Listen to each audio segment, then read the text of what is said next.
Arral, passo a palavra agora ao doutor, professor Luiz Gustavo Grandinetti, da Associação Nacional dos Defensores e Defensores Públicos, meu colega de congregação da Universidade do Estado do Rio de Janeiro.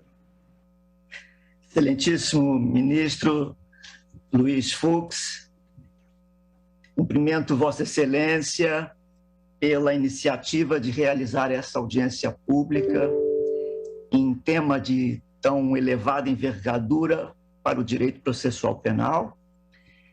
Cumprimento também os demais participantes desta mesma audiência pública destinada ao estudo do Instituto do Juiz de Garantias, um velho conhecido da doutrina processual penal latino-americana e também um conhecido da doutrina nacional há mais de 3 décadas.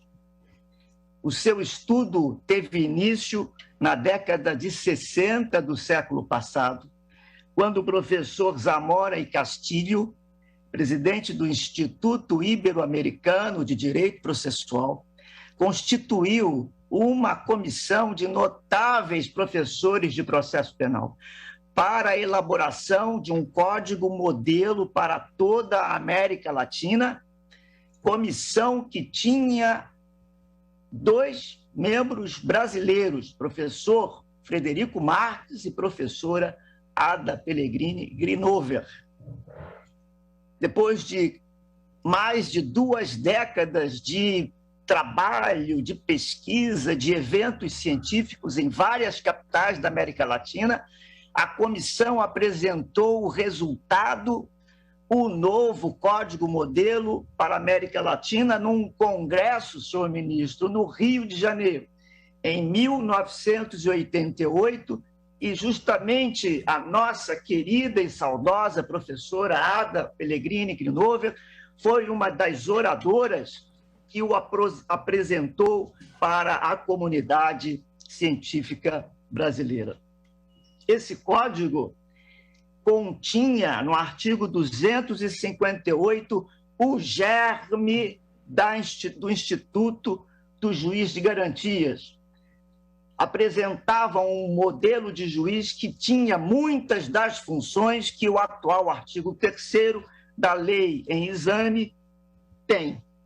Portanto, o Brasil não importou acriticamente um instituto alienígena, como muitos pensam, mas antes participou efetivamente de sua criação no âmbito da América Latina.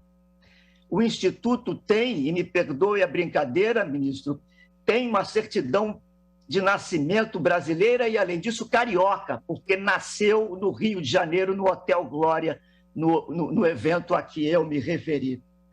Esse código fomentou uma revolução nos códigos da América Latina. Todos os países que saíram de ditaduras militares ou ditaduras civis, apoiadas por governos militares, aprovaram novos códigos de processo penal. Todos os países da América Latina, com a exceção do Brasil, que segue com um código de matriz marcadamente inquisitorial. E esses códigos novos da América Latina, a grande maioria deles prevêem o Instituto do Juiz de Garantias. Já se referiu aqui à Colômbia, ao Paraguai, ao Chile, eu acrescento a Argentina, Uruguai e muitos outros países já têm a previsão do juiz de garantias. E esse nome, Garantias, vem por inspiração da Corte Interamericana de Direitos Humanos, e aqui eu respondo ao doutor Barandier, que fez uma excelente manifestação pelo IAB, e a razão desse nome é que esses países e essas decisões da Corte reconheceram uma lacuna de proteção a direitos fundamentais, a direitos humanos, e este modelo de juiz tem esse perfil de proteger direitos humanos, mas não são só direitos humanos do investigado, direitos humanos também das vítimas, nessa região do globo que é sistematicamente violadora de direitos humanos, como o é o Brasil.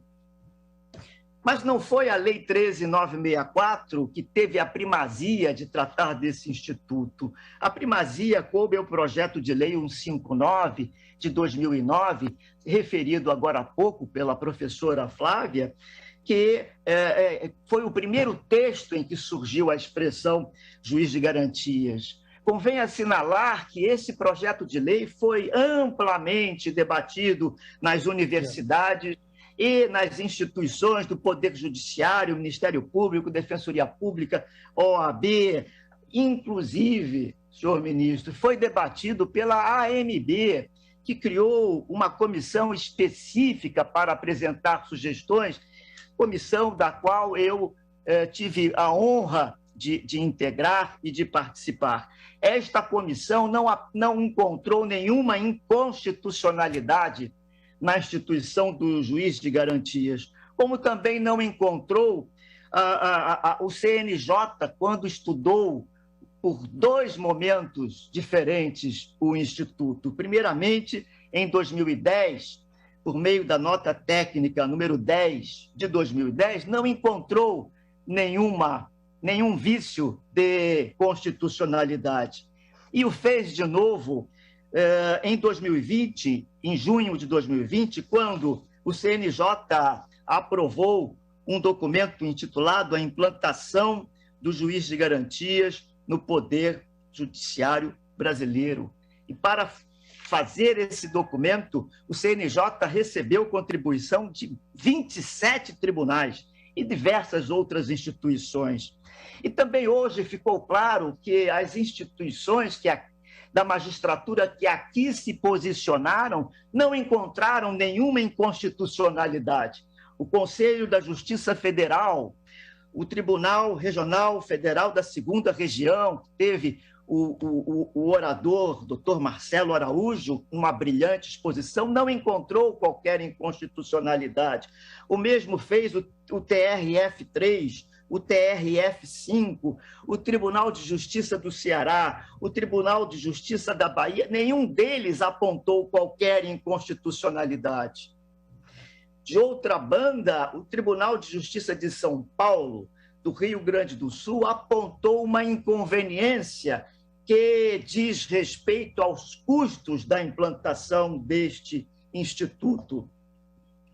Ainda que não se concorde com a tese de ampliação de custos, porque não haverá ampliação de trabalho, portanto, não pode haver ampliação de custos, ainda que não se concorde com a tese, é preciso refutá-la com o argumento usado da ministra Graciela Gatti, ministra do Tribunal Superior do Uruguai, que foi a responsável por implantar o novo Código Uruguaio, e diante da mesma crítica, ela disse: as dificuldades materiais, que de ordem deveriam ser transitórias, não deveriam limitar o que não é mais do que uma garantia dos jurisdicionados.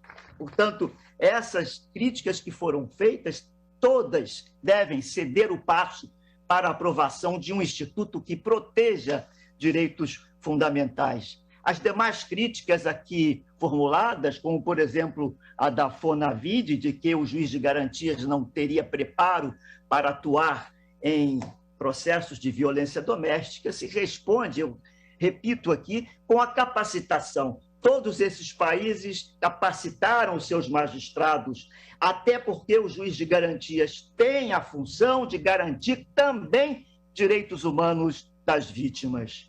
Os outros óbices levantados, por exemplo, como a Associação do Ministério Público, que fala em prevenção. Prevenção é a antítese do sistema acusatório. O sistema acusatório pressupõe a originalidade do juiz de conhecimento.